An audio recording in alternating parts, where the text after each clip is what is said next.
세상을 연결하는 뉴스 브릿지입니다. 요즘 평생 직장이라는 건 없다지만 그래도 오래 일하고 싶은 회사는 있죠. 한 회사를 오래 다니다 보면 다양한 분야의 스킬을 익혀나가고 역량을 키워야 합니다. 이민영 박사님과 함께 요즘 달라지고 있는 기업 교육에 대해 살펴보겠습니다. 박사님 어서 오세요. 반갑습니다. 박사님은 교육학을 전공하시고요. 지금은 HRD, 즉 기업교육 전문가로 활동하고 계세요. 기업교육이 뭔지 좀 짧게 살펴볼까요? 네, 우리 기업교육은 기업이 어떤 목표가 있습니다. 이 목표를 달성하기 위해서 조직원들 역량을 개발을 하고 또 이 조직원들이 각자의 역할을 잘 수행할 수 있도록 제공하는 모든 교육 활동을 의미합니다. 자, 그래서 기업교육 현장은 학교 교육을 제외한 모든 교육 현장이라고도 우리가 이야기를 할 수 있는데요. 학교 교육은 많이 받아봐야 한 20년 안 됩니다. 그렇죠. 네. 그런데 우리가 직장 생활은 뭐 20년 혹은 뭐 40년까지도 사회생활을 하게 되어 있죠. 네, 이렇게 사회생활을 하고 있는 동안에 사회 변화라고 하는 거를 경험을 하게 될 텐데, 자, 그러면 사회가 변화하는 데 따라서 추가해야 되는 역량들이 있습니다. 자, 이러한 역량들을 찾고 전달하는 일을 합니다. 뭐 예를 들어서 10년 전, 20년 전 사회인 직장인들에게 요구되었던 역량과 지금 2022년에 요구되는 역량은 당연히 다를 수밖에 없겠죠. 그래서 쉬운 예를 한번 들면 사회생활을 하는 도중에 컴퓨터를 경험을 하게 되신 분들도 있으실 거고, 또 팬데믹 때문에 화상 툴의 사용법을 익혀야 하기도 했고요.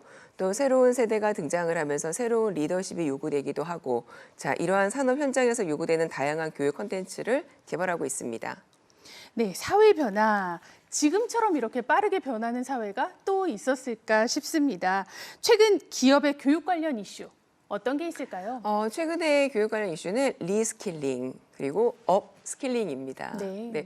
리스킬링이라고 하는 건 말 그대로 새로운 스킬을 배우는 걸 의미를 하고요.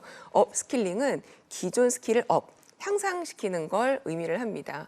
그러니까 지금은 예전과 다르게 기술의 그 유효 기간이 길지 않습니다. 그러니까 제가 어릴 때만 해도 기술이 있어야 한다, 뭐 이런 이야기 많이 들었는데, 네.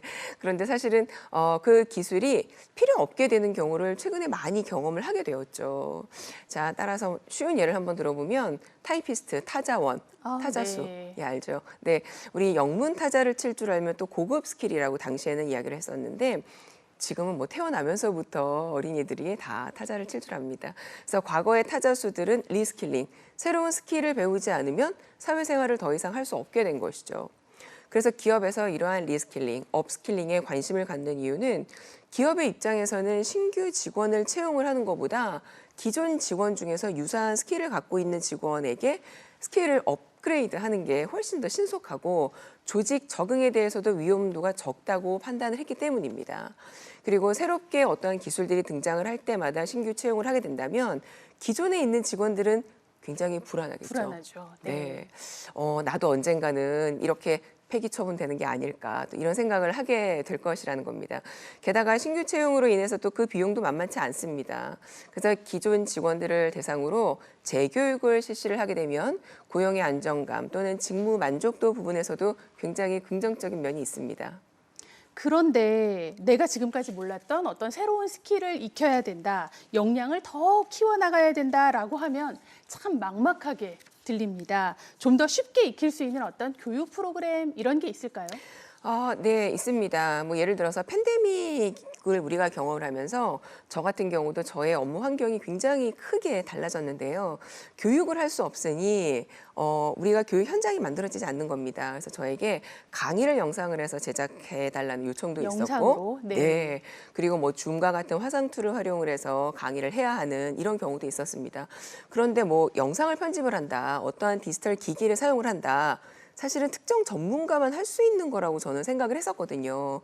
근데 아마 예전 같았으면 제가 뭐 주변에 아는 분들께 부탁을 하거나 아마 외주를 주거나 이랬을 것 같습니다.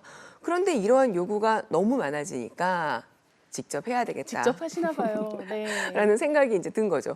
그런데 사실 학원이나 뭐 이렇게 교육기관을 찾아봐도 저한테 딱 맞는 스킬을 알려주는 곳을 찾기가 쉽지는 않더라고요. 자, 그래서 이러한 어떤 니즈를 반영한 결과인지 우리 온라인 공개 강좌를 제공하는 곳이 굉장히 많아졌습니다. 무크. 네, 우리 매시브 오픈 온라인 코र्스라고 해서 지금 이 전성시대라고 해도 과언이 아닐 정도인데요. 예를 들어서 유다시티, 코세라, 유데미 아마 다 들어보셨을 것 같습니다. 이러한 곳에서 리스킬링, 업스킬링, 자 이런 확대에 대해서 굉장히 큰 이제 수혜를 입고 있는데 포춘 500대 기업들이 온라인 공개 강좌를 적극적으로 활용하고 있다 이렇게 이야기를 하고 있기 때문입니다. 그러니까 이미 세상에 공개되어 있는 수많은 공개 교육들 중에서 직원들이 업무에 신속하게 적용할 수 있는 것들을 적시에 제공을 해줄 수 있기 때문인 거죠. 자, 따라서 예전처럼 우리가 교육기관을 찾거나 또는 사내에서 새로운 교육 프로그램을 만들 필요가 없게 된 것입니다. 자, 우리 예를 들면 BMW 그룹 같은 경우에 유다시티와 협력을 해서 리스킬링 교육을 제공을 하고 있다고 해요. 그래서 이 그룹 같은 경우는 기계 엔지니어링에서 벗어나서 데이터 전문 엔지니어링 회사로 좀 거듭나고 싶은 거예요. 그래서 기존에 있는 많은 직원들에게 데이터나 AI 관련된 전문 용어를 포함한 기타 등등의 교육들을 업스킬링 또는 리스킬링 하면서 실제 데이터 과학자들과 함께 이야기할 수 있도록 도움을 주고자 교육을 제공하고 있습니다. 네, 이렇게 기업, 우리 산업 현장 빠르게 변하고 있습니다. 우리 학교 교육, 학교 현장은 또 어떻게 변해야 할까요? 네, 우리 리스킬링, 업스킬링을 사실은 지속적인 학습 문화로 조금 가져가야 하는데요. 최근에 반도체 관련 학과 증원 소식이 있었죠. 네, 그렇죠. 네, 지금 현재는 인력이 부족해서 나오게 된 이야기인데 사실은 10년 뒤, 20년 뒤가 되면 우리처럼 또 리스킬링, 네. 업스킬링 이야기를 하게 될 거라는 겁니다. 실제 우리 링크드인에서 2021년 워크플레이스 학습 보고서라고 발표된 바가 있습니다.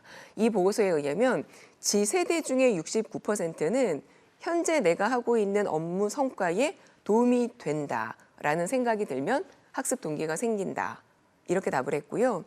또 47%는 다른 부서에서 일을 하거나 또는 새로운 역할을 맡게 된다면 학습 동기가 생길 것이다. 이렇게 답을 했습니다. 자, 이 같은 이야기를 보면 우리가 이런 교육이 앞으로 좀 전반적으로 확대되어야 한다는 생각이 듭니다.